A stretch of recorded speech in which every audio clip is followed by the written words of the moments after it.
जी शेख साहब। Thank you speaker साहब। बिस्मिल्लाहिर्रहमानिर्रहीम। इय्याका नअबुदु व इय्याका नस्तईन।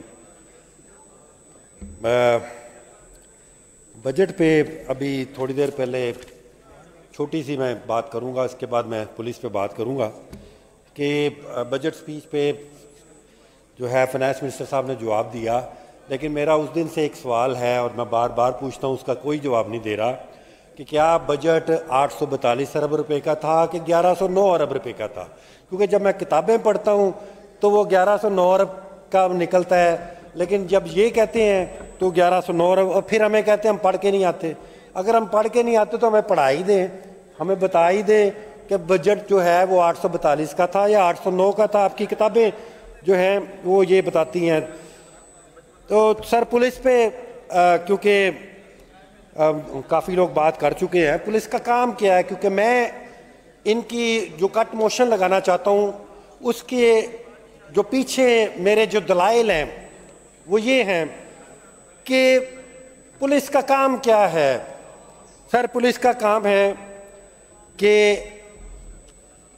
ह्यूमन राइट्स की वायलेशन ना होने दे कहीं पे, ना खुद करे ना किसी को करने दे, एक्स्ट्रा जुडिशल किलिंग ना करे, स्ट्रीट क्राइम पे रोकथाम करे, किसी पे टॉर्चर ना करे, आर्बिट्रेरी डिटेंशन जो है फजूल किस्म की वो ना हो, पॉलिटिकल लोगों पे FIR ना हो।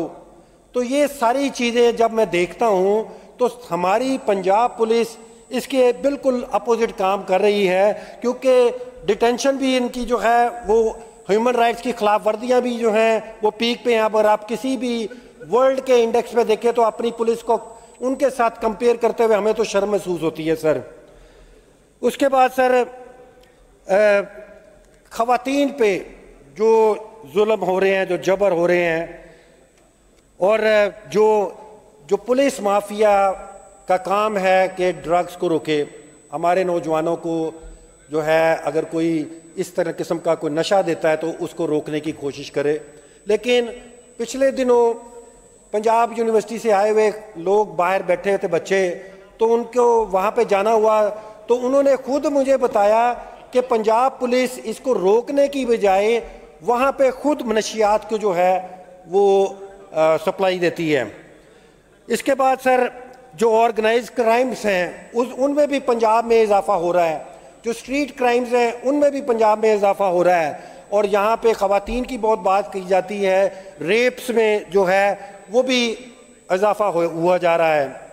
और सर और तो और पुलिस इतनी वो कह रहे कि बेलगाम कर दिया आप की दौरे हुकूमत में कि एक SHO एक ASI, अब उसके पास एक बहाना आ गया है, किसी भी किस्म के गलत काम करके मुझे ऊपर से बताया गया जी, मैंने तो दसिया गया। अब हमें तो नहीं पता लगता कि ऊपर अब कौन है, आप लोग हैं, हुकूमत है या कोई और है। और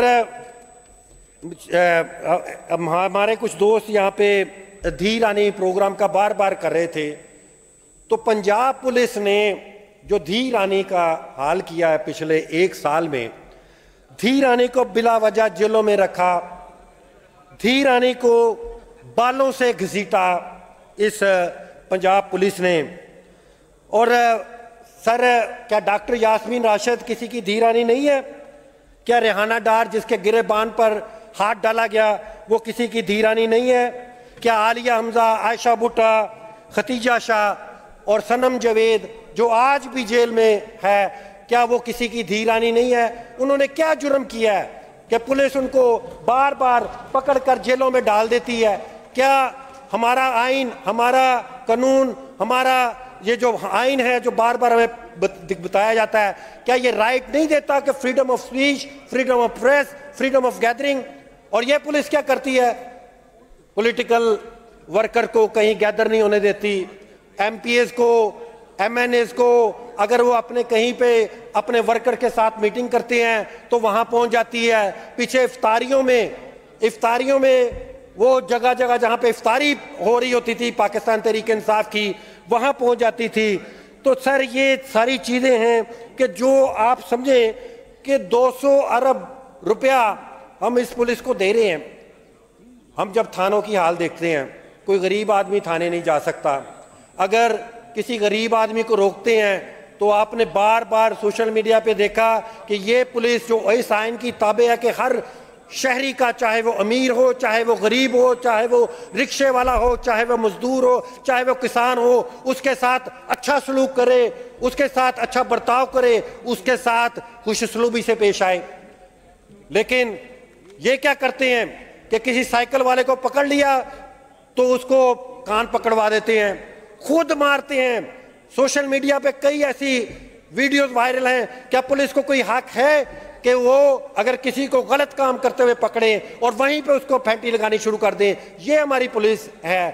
इस पुलिस को हमें इस पुलिस के रिफॉर्म करने की जरूरत है सर।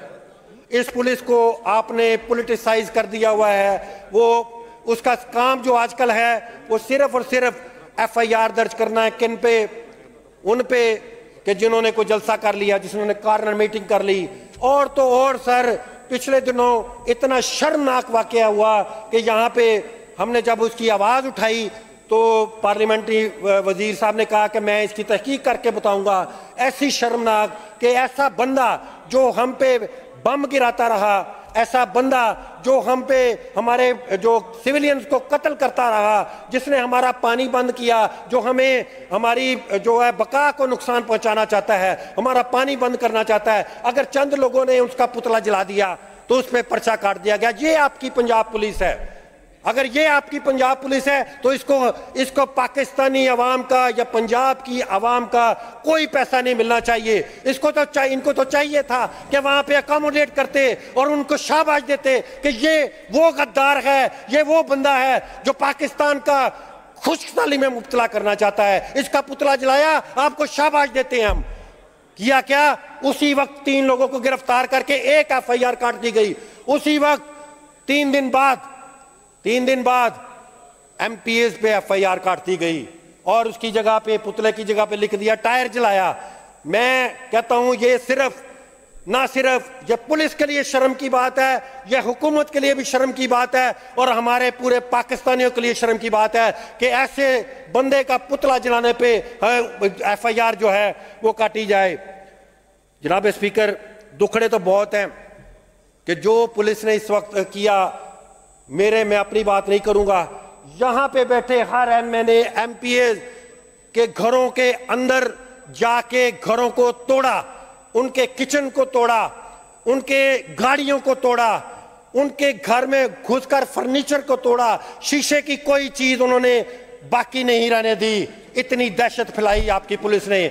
और हम किस तरह इसको वोट कर सकते हैं 200 अरब रुपया देने के लिए? हम नहीं कर सकते। जितना जुल्म सितम पिछले 1.5 साल में इस पुलिस के जरिए आपने करवाया, ये एक शर्म की बात है, ये तारीख में लिखा जाएगा। इसके अलावा आपने इस पुलिस को रिजल्ट इस्तेमाल करने के लिए इस्तेमाल किया। यकीन करें कि पाकिस्तान का बच्चा जो 18 साल से ऊपर का नौजवान, बूढ़ा, उसके पास एक उम्मीद की किरण होती है कि 5 साल बाद जब मेरा वोट कास्ट होना होगा तो मैं अपनी मर्जी से वोट डाल के एक ऐसे शख्स को मुंतखब करूंगा जो आगे जाके मेरी बात करेगा, जो आगे जाके मेरी प्रोटेक्शन करेगा, मेरी प्रोटेक्शन के लिए लॉ बनाएगा। मैं उसको वोट दूंगा। जो मेरे नजरियात पे कायम है मैं उसको वोट दूंगा। जो इस्लाम की जो तालीमात है उसमें कारबंद है। लेकिन होता क्या है? होता यह है कि पुलिस स्टेशन, पोलिंग स्टेशन में घुसती है, लड़ाई करती है, डब्बे बदलती है, डब्बे भरती है। ये आपने पुलिस से काम लेना शुरू कर दिया है। क्राइम रेट क्यों ना ऊपर जाए? क्या पाकिस्तान में, क्या लाहौर में आप देख रहे हैं? लाहौर का ही बात कर ले, बाकी सबकी बात कर रहे हैं कि लाहौर में आपकी पुलिस, मैं क्योंकि अपनी पार्टी का सदर भी हूं तो मैं रोजाना की बेस पे, कल एक छोटी सी रैली निकली, बंदा गिरफ्तार। 3 दिन पहले एक छोटी सी रैली निकली, बंदे गिरफ्तार। उससे पहले एक रैली निकली, बंदे, खवातीन गिरफ्तार। ये आपकी पुलिस है। और मैं आपसे इस पूरे ईवान से, दोनों तरफ से, ये लोग हंस रहे होंगे आज बहुत कि यार ये बंदा बैठा है, वो शायद उठ के बकवास कर रहा है। लेकिन मैं एक नजरियात की बात कर रहा हूं। मैं कहता हूं खुदा की कसम, आज इस तरफ आप लोग हमारे साथ हो रहा है तो आप हंस रहे हैं, कल आपके साथ भी इसी तरह होगा, लेकिन हम नहीं हंसेंगे, क्योंकि हमने देखा कि एक सियासी कारकुन जो एक नजरियात के साथ चल रहा है, उसको दहशतगर्दी के इस पुलिस ने दहशतगर्दी के पर्चे बनाए हुए हैं हमारे। अगर इधर गिने, एक इधर से गिनना शुरू कर दें, आपकी पूरी इस तरफ की असेंबली जो है वो दहशतगर्द है, और दहशतगर्दों को किसने इलेक्ट किया है? पाकिस्तान की अवाम ने किया है। मैं इस बजट पे 200 अरब की सख्त मुखालफत करता हूं, और मैं आप सबसे भी अपील करता हूं कि पुलिस की रिफॉर्म्स लाई जाए, इनको ऐसी ट्रेनिंग दी जाए, इसको डीपोलिटिसाइज किया जाए, इनको ऐसी तालीम दी जाए कि जो हमारे मजहब में दिया है कि किस तरह एक गरीब के साथ, एक मजदूर के साथ किस तरह उसको सलूक करना है, किस तरह उसको मुखातब करना है, इसकी तालीम के लिए इनको इंस्टीट्यूशन में भेजा जाए, ताकि हम इसको एक बेहतर तरीके से। मैं आखिर में फिर कहूंगा कि 200 अरब रुपया इनको नहीं देना चाहिए। मेरी आखिरी आपसे दरख्वास्त है। थैंक यू शेख साहब जी।